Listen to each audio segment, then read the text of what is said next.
കൃപാസന മാതാവിനും ഈശോയ്ക്കും നന്ദി. എന്നെ ഈ ആൾത്താരെ നിർത്തി ഒരു സാക്ഷ്യം പറയാനായിട്ട് അനുഗ്രഹിച്ചതിന്. ഞാൻ കാനഡയിൽ നേഴ്സായിട്ട് വർക്ക് ചെയ്തുകൊണ്ടിരിക്കുകയായിരുന്നു. അപ്പോൾ എനിക്ക് അമേരിക്കയിലെ ഒരു RN എക്സാം എൻ്റെ കൂട്ടുകാരെല്ലാം പാസ്സായിട്ട് ഞാൻ കേട്ടു.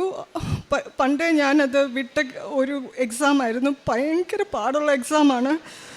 അപ്പോൾ അവരെല്ലാം പാസ്സാവുന്ന കണ്ടപ്പോൾ ഞാൻ ഓർത്തു എനിക്ക് മൈൻഡ് നല്ല ഫോക്കസ് ചെയ്ത് പഠിച്ചാൽ അത് കിട്ടുമെന്ന് വിചാരിച്ച് ഞാൻ പഠിച്ചു. ഞാൻ ഓർത്തു ഒരു വർഷത്തോളം അതിന് സമയം കൊടുക്കാം.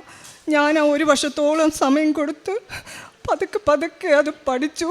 പക്ഷേ ഞാൻ ഓരോ ദിവസവും മുന്നോട്ട് പോയിക്കൊണ്ടിരിക്കുമ്പോൾ എനിക്ക് മനസ്സിലായത് അത് ഭയങ്കര കട്ടിയുള്ള ഒരു എക്സാമായിരുന്നു. എൻ്റെ കയ്യിൽ ഒരിക്കലും അത് വരാൻ ഭയങ്കര പാടാണ്. അപ്പം പുറമേ നിന്ന് ആൾക്കാർ നോക്കുമ്പോൾ ഞാൻ നല്ലതായിട്ട് പഠിക്കുന്നു, പക്ഷേ എൻ്റെ ഉള്ളിൽ എനിക്കറിയാം ഞാൻ എക്സാം എഴുതിയാൽ അത് കിട്ടുമെന്ന് തോന്നുന്നില്ല. അങ്ങനെ ഒരു വർഷം കഴിഞ്ഞു. ഞാൻ ഡേറ്റ് എടുത്തു. അപ്പോഴത്തേക്ക് എൻ്റെ സിസ്റ്റർ പറഞ്ഞു, സിസ്റ്റർ എക്സാം എഴുതി പാസ്സായി, കൃപാസനത്തിൽ മാതാവിനോട് പ്രാർത്ഥിക്കാൻ പറഞ്ഞു. ഞാൻ പറഞ്ഞു പ്രാർത്ഥിക്കാമെന്ന് പറഞ്ഞിട്ട് എക്സാമും ഡേറ്റ് എടുത്ത് ഞാൻ പോയി എക്സാം എഴുതിയപ്പോഴത്തേക്ക് എനിക്കൊന്നും മനസ്സിലായി, ഇതുപോലെ കട്ടിയുള്ളൊരു എക്സാം എൻ്റെ ജീവിതത്തിൽ ഉണ്ടായിട്ടില്ല. ഞാൻ ആ എക്സാം എഴുതി ഞാൻ കഴിഞ്ഞ് വീട്ടിലോട്ട് വന്ന് ജീസസിൻ്റെ പിക്ചറിന് മുമ്പിൽ നിന്ന് കരഞ്ഞു പറഞ്ഞു, ഞാൻ നിങ്ങളെയൊക്കെ വിശ്വസിച്ചിട്ടില്ലേ എന്ന് പറഞ്ഞു എൻ്റെ പുസ്തകം വലിച്ചെറിഞ്ഞു. എന്നിട്ട് ഞാൻ കരഞ്ഞു. അപ്പോഴത്തേക്ക് എൻ്റെ ചുറ്റും മാതാവിൻ്റെ വലിയ ഒരു സുഗന്ധം, ഭയങ്കര സ്മെല്ല് എൻ്റെ ചുറ്റും നിറഞ്ഞു. അപ്പോഴത്തേക്ക് എനിക്ക് മനസ്സിലായി അമ്മ വന്നു എന്ന് മനസ്സിലായി. അത് കഴിഞ്ഞിട്ട് ഓരോ ദിവസവും പിന്നെ മുന്നോട്ട് ഞാൻ എങ്ങനെ ജീവിക്കേണ്ടതെന്നുള്ള കാര്യങ്ങൾ എൻ്റെ അമ്മ ഓരോ ദിവസവും സാക്ഷ്യത്തിലൂടെയും ധ്യാനത്തിലൂടെയും പറഞ്ഞു തന്നു. ഞാൻ അമ്മ പറഞ്ഞ പോലെ എല്ലാം ചെയ്തു. സത്യം പറഞ്ഞാൽ പിന്നെ ഞാൻ പഠിച്ചിട്ടില്ല. ആ 3 മാസം പിന്നെ ഞാനുള്ളത് അമ്മയുടെ പിക്ചറിന് മുമ്പിൽ ഇരുന്ന് പഠിക്കാനായിട്ട് ബുക്ക് എടുത്തുകൊണ്ട് പോകും, പക്ഷേ ഞാൻ പഠിച്ചിട്ടേ ഇല്ല. അമ്മയുടെ പിക്ചറിന് മുമ്പ് ഇരിക്കുമ്പോൾ അമ്മയുടെ നിയന്ത്രണത്തിലായിരുന്നു ഞാൻ എന്താണ് ചെയ്യേണ്ടത്, എന്താണ് പ്രവർത്തിക്കേണ്ടതെന്നെല്ലാം എൻ്റെ അമ്മ എനിക്ക് സാക്ഷ്യത്തിലൂടെ പറഞ്ഞു തന്നു. ചിലപ്പോൾ ഞാൻ വേറെ എന്തെങ്കിലും ഒരു പ്രാർത്ഥന അത് അമ്മ വിചാരിക്കുന്ന കാര്യമല്ലെങ്കിൽ എൻ്റെ ഫോണിലെ ആ ചാനൽ പോലും മാറ്റിത്തരും. അതുപോലെ അമ്മയുടെ വലിയ സാന്നിധ്യം എൻ്റെ കൂടെ ഉണ്ടായിരുന്നു. എന്നിട്ട് അങ്ങനെ 3 മാസത്തോളം വലിയ പ്രാർത്ഥനയിലും തന്നെ ഞാൻ നടന്നു. പുസ്തകം തുറന്ന് നോക്കിയിട്ടില്ല, കാരണം ഞാൻ ഒരു വർഷത്തോളം പഠിച്ചു. അത് കഴിഞ്ഞ് ഞാൻ ആദ്യമേ അമ്മയുടെ അടുത്ത് പറഞ്ഞു, അമ്മ എനിക്കിനി പഠിക്കാനേ വയ്യ, കാരണം എൻ്റെ തലയങ്ങ് പെരുക്കുക എന്ന് പറഞ്ഞു. അത് കഴിഞ്ഞിട്ട് ഞാൻ ഒരു ദിവസം 3 മാസത്തോളം പ്രാർത്ഥനയെ കഴിഞ്ഞ് ഞാനൊരു ദിവസം ഡേറ്റ് എടുത്ത് കഴിഞ്ഞിട്ട് അത് കഴിഞ്ഞ് ഞാൻ ഓർത്തു, എൻ്റെ ദൈവമേ, ഈ മാതാവിന് എൻ്റെ ഡേറ്റ് വല്ലതും അറിയാവോ, ഞാൻ ഈ എടുത്ത ഡേറ്റ് അറിയാവോ എന്ന് ഞാനിങ്ങനെ മനസ്സിൽ വിചാരിക്കുകയും ഞാൻ പെട്ടെന്നൊരു മയക്കത്തിലേക്ക് വീഴുകയും ചെയ്തു. അപ്പോഴത്തേക്ക് ഞാനൊരു ദർശനം കാണുകയാണ്. ഫുള്ള് മഞ്ഞ വെളിച്ചം. ആ മഞ്ഞ വെളിച്ചത്ത് എൻ്റെ സിസ്റ്റർ എൻ്റെ ചെവി വന്ന് പറയുകയാണ്, 7% അകലെ നീ എക്സാം എഴുതിക്കോളാനെ. അപ്പോൾ 7% അകലെ എഴുതാൻ അങ്ങനെ പറഞ്ഞപ്പോൾ ഞാൻ ഓർത്തു, എൻ്റെ അമ്മേ, ഇങ്ങനൊന്നും ദർശനം തരരുത്, ബൈബിൾ ഉപമ പോലും എന്താണെന്ന് ശരിക്കും എനിക്ക് മനസ്സിലായിട്ടില്ല. അതുപോലെ 7% അകലെ എന്നൊക്കെ പറഞ്ഞ് ഞാൻ എങ്ങനെ മനസ്സിലാക്കുന്നതെന്ന് ചോദിച്ചു. അത് കഴിഞ്ഞ് 7% അകലെ എക്സാം എഴുതാൻ പറഞ്ഞു. ആ ദർശനത്തിൻ്റെ കണ്ടിന്യൂവേഷനിൽ എൻ്റെ ഹസ്ബൻഡ് എന്നോട് പറയുകയാണ്, എടി നിൻ്റെ സിസ്റ്റർ പറഞ്ഞു 7% അകലെ എക്സാം എഴുതാൻ. അപ്പോൾ ഞാൻ പറഞ്ഞു, ഇതെന്തുവാ, ഇതെന്നാ ദർശനമാ എന്ന് പറഞ്ഞ് ഞാൻ വിഷമിച്ച് അവിടെ ഇരുന്നു. പിന്നെ ഞാൻ രാവിലെ ആകുമ്പോൾ എൻ്റെ ഹസ്ബൻഡിനോട് പറഞ്ഞു, ഇങ്ങനെ ഞാനൊരു ദർശനം കണ്ടു, എന്താണ് ഇതിനകത്തൊന്നും മനസ്സിലാക്കുന്നത്, എനിക്കൊന്നും മനസ്സിലായില്ലല്ലോ. അപ്പോൾ എൻ്റെ ഹസ്ബൻഡ് പറയും, നീ എക്സാം എഴുതാൻ പോകാൻ വേണ്ടിയാ പറയുന്നെന്ന് പറഞ്ഞു. അപ്പോഴാണ് ഞാൻ വിചാരിച്ചത്, എൻ്റെ അമ്മയ്ക്ക് എൻ്റെ എക്സാമിനെ പറ്റിയുള്ള വിവരം പോലും അറിയാം, ഞാൻ എടുത്ത ഡേറ്റ് അറിയാം, ഞാൻ നടന്ന വഴികൾ അറിയൂ, ഞാൻ എക്സാം ഡേറ്റ് എടുത്തെന്ന് അമ്മയ്ക്ക് മനസ്സിലായി. ഇതുപോലെ ഞാൻ കാമായിട്ട് ഒരു എക്സാം എഴുതിയിട്ടില്ല. ഞാൻ 1ാം ക്ലാസ്സിലെ പിള്ളേർ എഴുതുന്ന പോലെ എഴുതിയത്. ഞാൻ ഓരോ ക്വസ്റ്റ്യനും എൻ്റെ കൈകൾ വിരിച്ച് ആ മോണിറ്ററിന് മേൽ കൈകൾ വിരിച്ച് ഞാൻ ഉയർത്തി. കൃപാസന മാതാവിൻ്റെ സാക്ഷിയായി യേശുവിൻ്റെ നാമത്തിൽ എന്നെ ഉയർത്തണേ എന്ന് ഞാൻ പ്രാർത്ഥിച്ചുകൊണ്ടിരുന്നു. 85 ക്വസ്റ്റ്യൻ ആയപ്പോഴത്തേക്ക് ഞാൻ പറഞ്ഞു, എൻ്റെ അമ്മേ മതി കേട്ടോ, ഈ എക്സാം മതി, ഇത് എനിക്ക് തലയ്ക്ക് പെരുക്കുന്നെന്ന് പറഞ്ഞു. അപ്പോഴത്തേക്ക് സുഗന്ധം വീണ്ടും വന്നു. എൻ്റെ മോണിറ്റർ ഷട്ട് ഡൗൺ ആയി. പിന്നെ അതിൻ്റെ എക്സാം റിസൾട്ട് ഞാൻ എൻ്റെ ജന്മദിനത്തിന് തന്നെ അമ്മ സമ്മാനമായിട്ട് തന്നു. പാസ്സായി. പിന്നെ അതിൻ്റെ എല്ലാ പേപ്പർ വർക്ക്സ് എല്ലാം എൻ്റെ അമ്മ ഉടൻ തന്നെ എല്ലാം ശരിയാക്കി തന്നു. ഇതാണ് എൻ്റെ ഏറ്റവും വലിയ സാക്ഷ്യം. ഞാൻ കാനഡയിൽ ജോസഫച്ചൻ വന്നപ്പോഴത്തേക്ക് ഞാനൊരു വിഷമം എന്തോ പറയാൻ വേണ്ടി അച്ഛൻ്റെ മുമ്പിൽ വന്നപ്പോഴത്തേക്ക് അച്ഛൻ എന്നോട് പറഞ്ഞു, നീ സാക്ഷ്യം പറയുമോ എന്ന് ചോദിക്കുകയും ചെയ്തു. അപ്പോഴാണ് ഞാൻ ഓർത്ത, കർത്താവേ, ഇതെൻ്റെ ഏറ്റവും വലിയ സാക്ഷ്യമാണ്. എൻ്റെ മാതാവിന് എന്നോടുള്ള സ്നേഹം, മാതാവിനെ നമ്മളെല്ലാവരെയും ഒത്തിരി സ്നേഹിക്കുന്നു, ആകുലതയോടെ നമ്മുടെ പുറകെ നടക്കുന്നു എന്നുള്ള ഒരു അറിവ് എനിക്ക് എൻ്റെ ഈ എക്സ്പീരിയൻസിൽ നിന്നാണ് എനിക്ക് കിട്ടിയത്. എനിക്കിത് ഒരിക്കലും മറക്കാൻ പറ്റത്തില്ല. സത്യം പറഞ്ഞാൽ ഒത്തിരി കോടികൾ കിട്ടുന്നതിലും കാരണം അമ്മയുടെ ഒരു സാന്നിധ്യം, അമ്മയുടെ ഒരു സ്നേഹം എന്ന് പറയുന്നത് നമ്മുടെ ഡിപ്രഷനെല്ലാം മാറ്റിക്കളയും. പിന്നെ അന്നത്തെ ആ ശക്തമായ പ്രാർത്ഥനയിൽ എൻ്റെ മൂത്ത കുട്ടിക്ക് സ്കൂളിൽ സോക്കർ ടീമിൽ അംഗമാകണമെന്ന് ഭയങ്കര ആഗ്രഹം പറഞ്ഞായിരുന്നു ഞാൻ. പക്ഷേ അത് മൈൻഡ് ചെയ്തില്ല. കാരണം കൂടുതലും അവിടെ വൈറ്റ്സാണ് അവളുടെ ക്ലാസ്സിൽ. അപ്പം അവർ നമ്മളെക്കാട്ടിലും കുറച്ചുകൂടെ സ്മാർട്ടായിരിക്കും. അപ്പം അവൾ പറഞ്ഞപ്പോഴത്തേക്ക് ഞാനത് അത്രയ്ക്ക് ഊന്നിയില്ല, ഇമ്പോർട്ടൻസ് കൊടുത്തില്ല. ഞാൻ പ്രാർത്ഥിച്ചുകൊണ്ടേ ഇരുന്നു. പക്ഷേ അടുത്ത ദിവസം എൻ്റെ കുഞ്ഞ് എൻ്റെ അടുത്ത് വന്ന് പറയുകയാണ്, അമ്മേ, ഞാൻ സോക്കർ ടീമിലായെന്ന് അവരുടെ സ്കൂളിനെ റെപ്രസെൻ്റ് ചെയ്യാനായിട്ട് അവളെ അവരെടുത്തെന്ന്. അപ്പം ഞാൻ ഓർത്ത്, എങ്ങനെയാണ് ഇത് സംഭവിച്ചത്? അപ്പോൾ അവൾ പറയുകയാണ്, അമ്മേ, ഞാൻ കാരണം അവർക്ക് പോയിൻറ്റ്സ് കിട്ടി, അത് കാരണം അവളെ സോക്കർ ടീമിൽ എടുത്തെന്ന്.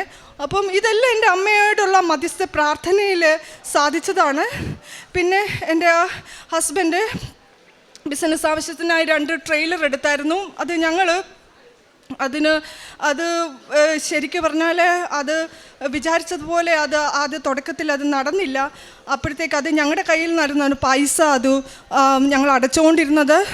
പിന്നെ അപ്പം മാതാവിൻ്റെ ഉപ്പിട്ട് പ്രാർത്ഥിച്ചപ്പോൾ ഒരു ശക്തമായ ഒരു പ്രകാശം ഞാൻ ആ പ്രാർത്ഥനയിൽ കണ്ടു. അപ്പോഴേക്ക് എനിക്ക് മനസ്സിലായി, മാതാവ് അതും ഏറ്റെടുത്തു, ദൈവം വന്നു എന്ന് മനസ്സിലായി. അടുത്ത ദിവസം തന്നെ ആ 2 ട്രെയിലേഴ്സും വാടകയ്ക്ക് അവരെടുത്തു. ലൈറ്റ് അക്കാൻ്റെ റിക്വസ്റ്റ് ഇട്ടാണ് ഞാൻ ഈ എക്സാം എല്ലാം പാസ്സായതും ഇതെല്ലാം ചെയ്തത്. പക്ഷേ എനിക്ക് ദർശനത്തിലൂടെ മാതാവ് ഉടമ്പടിയിൽ എങ്ങനെയാണ് ചെയ്യേണ്ടതെന്ന് ഓരോന്ന് കാണിച്ച് കൊച്ചു പിള്ളേരെ ചെയ്യിപ്പിക്കുന്ന പോലെ എന്നെ ഓരോ കാര്യവും ചെയ്യിപ്പിച്ചായിരുന്നു. അങ്ങനെയാണ് ഞാനിതെല്ലാം എനിക്ക് അമ്മ സാധിച്ചു തന്നത്.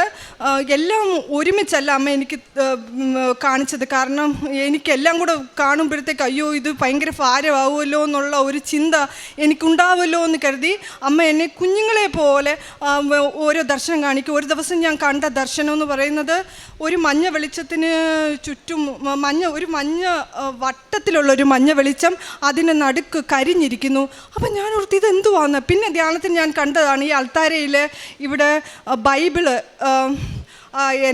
ഇവിടെയുണ്ട്. അത് നിങ്ങൾക്ക് കാണാം. അത് മഞ്ഞ വെളിച്ചത്തിലാണ് ആ നടുക്ക് ബൈബിൾ, അതാണ് കരിഞ്ഞിരിക്കുന്നത് കാരണം. അതായത് ബൈബിൾ വായനയില്ല എന്ന് എന്നെ കാണിച്ചു തന്ന എൻ്റെ അമ്മ. അങ്ങനെ ഓരോന്നോരോന്നും പടിപടിയായിട്ട് എന്നെ കൊണ്ട് അമ്മ ചെയ്യിപ്പിച്ചു. ഞാൻ കൃപാസനം പത്രം പ്രിൻ്റ് എടുത്തെല്ലാം കൊടുത്തു അവിടെയുള്ള എൻ്റെ ഇടവകയിലുള്ള അംഗങ്ങൾക്ക്. അങ്ങനെയൊക്കെ ഓരോരോ കാര്യങ്ങൾ അമ്മ ചെയ്തു. അമ്മ ചെയ്യിപ്പിച്ച് എന്നെ അനാഥാലയത്തിൽ അവിടെ കുട്ടികൾക്ക് സഹായം കൊടുത്തു. പിന്നെ കഴിവതും മറ്റുള്ളവർക്ക് വേണ്ടി പ്രെയർ ചെയ്തു. പിന്നെ എനിക്ക് മനസ്സിലായ ഒരു കാര്യമെന്ന് പറയുന്നത്, നമ്മളെപ്പോഴും പ്രാർത്ഥിച്ചു കൊണ്ടിരിക്കണം. ചിലപ്പോൾ നമുക്ക് വിചാരിക്കുന്ന ജീവിതത്തിൽ കിട്ടിയില്ലെങ്കിൽ നമ്മൾ ഡിപ്രഷനിലേക്ക് നമ്മൾ പോകും. അപ്പോൾ നമ്മളുടെ ഈ ശക്തമായ പ്രാർത്ഥനയിൽ നമുക്ക് ഏറ്റവും നല്ലത് ദൈവം തരൂ എന്നുള്ള ഒരു ബോധ്യമാണ് എനിക്ക് കിട്ടിയിട്ടുള്ളത്. അപ്പം നിങ്ങൾ എന്നും ദൈവത്തോട് പ്രാർത്ഥിച്ചുകൊണ്ടിരിക്കുക. നമ്മുടെ ഏതെങ്കിലും വിഷമതകളിൽ നമുക്കെല്ലാം സഹിക്കാനുള്ള കരുത്തും ഒക്കെ ദൈവം അപ്പോൾ തരും. പിന്നെ നമുക്കൊരു നല്ല ഭാവിയുണ്ട്. അതിനെക്കുറിച്ച് നിങ്ങൾ വിഷമിച്ച് ഓരോ തെറ്റായ രീതിയിൽ പോകാതെ നല്ല രീതിയിൽ ജീവിക്കാനും നന്നായിട്ട് പ്രാർത്ഥിച്ചുകൊണ്ട് എപ്പോഴും ഇരിക്കാൻ. എൻ്റെ പ്രാർത്ഥന വളരെ കുറവായിരുന്നു. ഞാൻ ദൈവത്തോട് സംസാരിച്ച് പ്രെയർ ചെയ്യത്തേ ഉള്ളൂ. അല്ലാതെ ഞാൻ എന്നും അങ്ങനെ പ്രാർത്ഥിക്കുന്ന ഒരു വ്യക്തിയല്ല. പക്ഷേ ഞാൻ അത് കഴിഞ്ഞിട്ട് ഞങ്ങളുടെ കുടുംബ പ്രാർത്ഥനയൊക്കെ ഒത്തിരി കുറച്ചും കൂടെ നന്നായി. ഞങ്ങളെല്ലാവരും ജപമാല ചെല്ലാൻ തുടങ്ങി.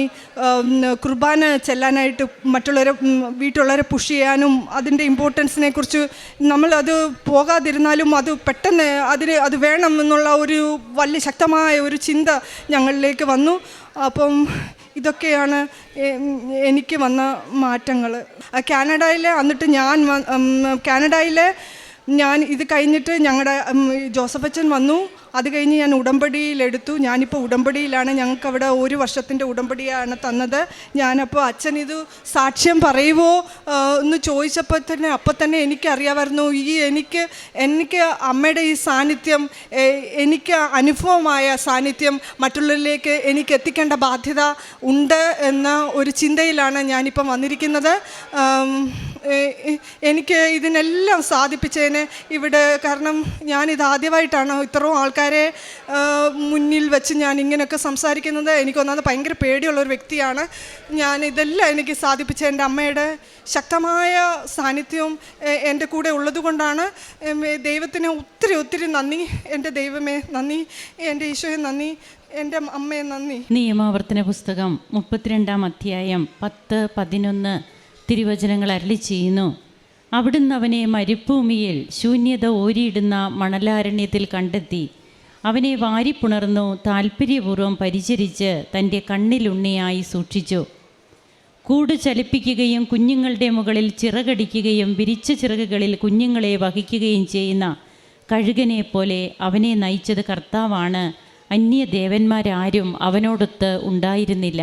നിയമാവർത്തന പുസ്തകത്തിൽ നാം കാണുന്ന ഈ തിരുവചനങ്ങൾ മോശയുടെ കീർത്തനമാണ്. എങ്ങനെയാണ് തിരഞ്ഞെടുക്കപ്പെട്ട ഇസ്രായേൽ ജനത്തെ ദൈവം നയിച്ചത്? ഒരു പുത്രനെ എന്ന പോലെ ദൈവം വഴി നടത്തുന്ന ഒരു പിതാവിൻ്റെ കരുതലുള്ള സ്നേഹമാണ് മോശയുടെ കീർത്തനങ്ങളിൽ നിറഞ്ഞു നിൽക്കുക.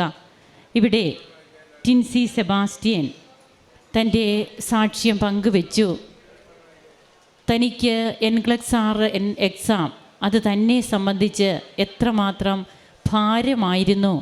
തനിക്കത് എടുക്കാൻ പറ്റാത്ത ഒരു ചുമട് 1 വർഷം താൻ ട്രൈ ചെയ്തു. തനിക്കൊന്നും ലഭിച്ചില്ല. പിന്നീട് light A candle prayer request ഇട്ട് തനിക്ക് ഒന്നും പഠിച്ചില്ല. താൻ അമ്മയുടെ മുൻപിലിരുന്ന് പ്രാർത്ഥിച്ചു. എല്ലാം അമ്മയോട് പറഞ്ഞു, സംസാരിച്ചു. അങ്ങനെ ഈ മകൾക്ക് സുഗന്ധാഭിഷേകമായിട്ട് അമ്മ കടന്നു വരുന്ന എത്രയോ സന്ദർഭങ്ങൾ, അതുപോലെ താൻ കാണുന്ന ദർശനം. എൻ്റെ അമ്മയ്ക്ക് വല്ലതും അറിയുമോ ഞാൻ ഈ ഡേറ്റൊക്കെ എടുത്തത് എന്ന് ഈ മകളുടെ ആ നിഷ്കളങ്കമായ ചോദ്യത്തെ അമ്മ എങ്ങനെയാണ് ഏറ്റെടുക്കുന്നത്? അമ്മ അതും പറഞ്ഞു കൊടുത്തു. നീ എത്ര ദിവസത്തിനുള്ളിൽ എക്സാം എഴുതുമെന്ന്. അങ്ങനെ തനിക്ക് പിന്നീട് തൻ്റെ ജീവിതത്തിൽ ഒരു ഗൈഡായിട്ട് സതുപദേശത്തിൻ്റെ മാതാവേ എന്ന് നമ്മൾ ലുത്തിനിയായിൽ പ്രാർത്ഥിക്കുന്നുണ്ട്. ഈ സതുപദേശത്തിൻ്റെ മാതാവാണ് ഉടമ്പടി എടുക്കുന്ന നിമിഷം മുതൽ. അതുമല്ല, എടുക്കാമെന്നൊന്ന് ചിന്തിച്ചാൽ മതി, അമ്മ പിന്നെ നമ്മുടെ കൂടെ ഉണ്ടാകും. അങ്ങനെ അമ്മ നയിച്ച രാത്രികളും പകലുകളും. അതുകൊണ്ടാണ് മോശയുടെ കീർത്തനം ഇവിടെ നാം ശ്രദ്ധിച്ച് വായിച്ചതും. അങ്ങനെ എങ്ങനെയാണ് തൻ്റെ ജീവിതത്തിൽ പിന്നീട് ഓരോ കാര്യങ്ങളും നടന്നതെന്നും തന്നെ വഴി നടത്തിയ ആ ദൈവമഹത്വത്തെ ഈ മകള് ഇവിടെ പറയുകയാണ്. നിങ്ങൾ ആരുമില്ലായിരുന്നെങ്കിൽ ഞാനിവിടെ ഡാൻസ് ചെയ്തേനെ. അതായത് ദാവീദ് രാജാവ് ദൈവത്തിൻ്റെ സാക്ഷ്യപേടകത്തിന് മുൻപിൽ നൃത്തം ചെയ്തുകൊണ്ടാണ് ദൈവത്തെ ആരാധിച്ചത്. അപ്പോൾ തമ്പുരു മീട്ടിയും കിന്നരം മീട്ടിയുമൊക്കെ ദൈവത്തെ പുകഴ്ത്തുന്ന, പാടി പുകഴ്ത്തുന്ന സുവിശേഷ ഭാഗങ്ങൾ, തിരുവചന ഭാഗങ്ങൾ നമുക്ക് സുപരിചിതമാണ്. സങ്കീർത്തകൻ പറയുന്നത് പോലെ അങ്ങനെ ഇന്ന് തൻ്റെ ജീവിതം മുഴുവനും മാറ്റിമറിച്ചത് ഉടമ്പടിയാണെന്നും ഉടമ്പടിയുടെ പ്രധാനപ്പെട്ട ഒരു കണ്ടൻറ്റ് തന്നെയാണ് it is not by merit but by grace. ഒന്നും തനിക്ക് സാധ്യമായിരുന്നില്ല. താൻ ഒത്തിരിയേറെ അടിമപ്പെട്ട ഒരു വ്യക്തിയാണ്. ഇന്ന് ഈ സമൂഹത്തെ തനിക്ക് അഭിമുഖീകരിക്കുവാൻ കഴിഞ്ഞു. ഇത് തന്നെയാണ് ഏറ്റവും വലിയ സാക്ഷ്യം. പലർക്കും മൈക്ക് പിടിക്കുന്നത് തന്നെ ആദ്യമാണ് ജീവിതത്തിൽ. ഇത്രയും ആളുകളുടെ മുമ്പിൽ നിൽക്കുന്നത് തന്നെ ആദ്യമായാണ് ജീവിതത്തിൽ. എല്ലാത്തിനും നമുക്ക് വാതിൽ തുറന്നു കിട്ടുകയാണ്. ജീവിതത്തെ നേരായ രീതിയിൽ നയിക്കുവാനായിട്ടുള്ള കൃപയുടെ അനുഭവമായിട്ട് അമ്മ എങ്ങനെയാണ് കൂടെ ഉണ്ടാകുന്നത്. സങ്കീർത്തകൻ പറയുന്നത് പോലെ 16-ാം സങ്കീർത്തനത്തിൽ പറയുന്നുണ്ട്, എനിക്ക് ഉപദേശം നൽകുന്ന കർത്താവിനെ ഞാൻ വാഴ്ത്തുന്നു, രാത്രിയിലും എൻ്റെ അന്തരംഗത്തിൽ പ്രബോധനം നിറയുന്നു. ഈ പ്രബോധനമാണ് ഈ മകളിവിടെ പങ്കുവെച്ചത്. തന്നെ വഴി നടത്തുന്ന ദൈവത്തിൻ്റെ സത്യമായ സാന്നിധ്യം, ശക്തമായ അനുഭവം. അങ്ങനെ പിന്നീട് തങ്ങൾക്ക് ഒരു ട്രെയിലറിൻ്റെ കാര്യം പറയുന്നുണ്ട്. അതൊന്നും 2 വർഷമായിട്ട് തങ്ങൾ മുതൽ മുടക്കുന്നതല്ലാതെ തങ്ങൾക്കത് ഒരു വരുമാന മാർഗമായിരുന്നില്ല ഒരു ബിസിനസ് തുടങ്ങിയിട്ട്. എന്നാൽ ഒപ്പിട്ട് പ്രാർത്ഥിക്കുമ്പോൾ അവിടെയും ഒരു വെളിച്ചം കണ്ടു. പിന്നീട് അതും തങ്ങൾക്ക് ഏറ്റവും നല്ല രീതിയിൽ അതിൻ്റെയുമൊക്കെ റെൻറ്റ് കിട്ടാൻ തുടങ്ങി. അത് ആ ബിസിനസ് പുരോഗമിച്ചു. മകളുടെ കാര്യം പറയുന്നു, വൈറ്റ് പീപ്പിൾ മാത്രമുള്ള ഒരു സ്കൂള്.